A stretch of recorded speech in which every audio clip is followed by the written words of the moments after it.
Joining us now from London, ABC News Royals contributor Victoria Murphy. Victoria, thanks for joining us. What are you hearing about the King's condition tonight?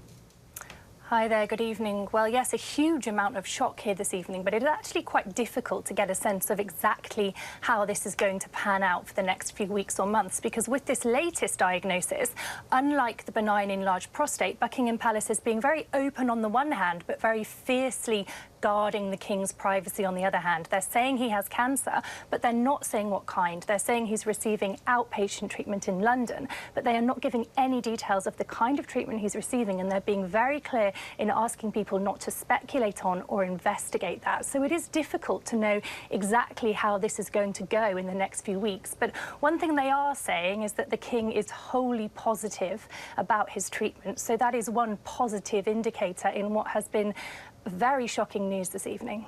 And you kind of touched on this, but how is the palace handling the fine line of protecting the King's privacy on one hand, but also acknowledging the fact that he's the head of the state?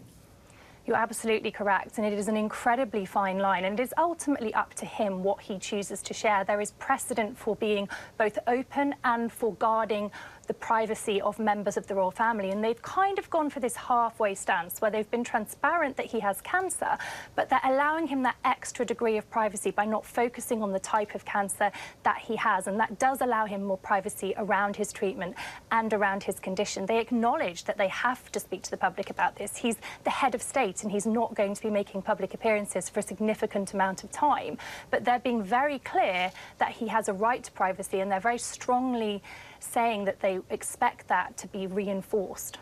And we know Prince Harry plans to visit the UK soon, given the news about his dad. How significant is that, given the family tensions these past few years?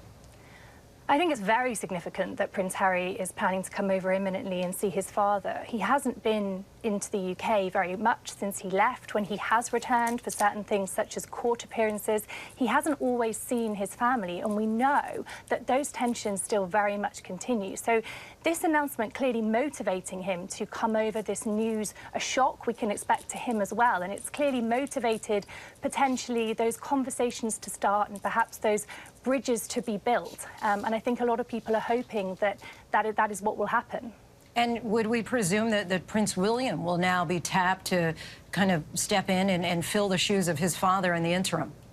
He will. We are being told that he's expected to step in some public duties. But one of the things that is coming across very strongly in this statement, as Maggie also said earlier, is that the King is very clear that he wants to continue the responsibilities that he can as head of state. So that includes his red boxes of government papers, that includes his discussions with the Prime Minister and any other matters of state. They're being very clear that his dedication to his duty continues and he wants to do what he can. Victoria Murphy, appreciate your insight. Thanks so much.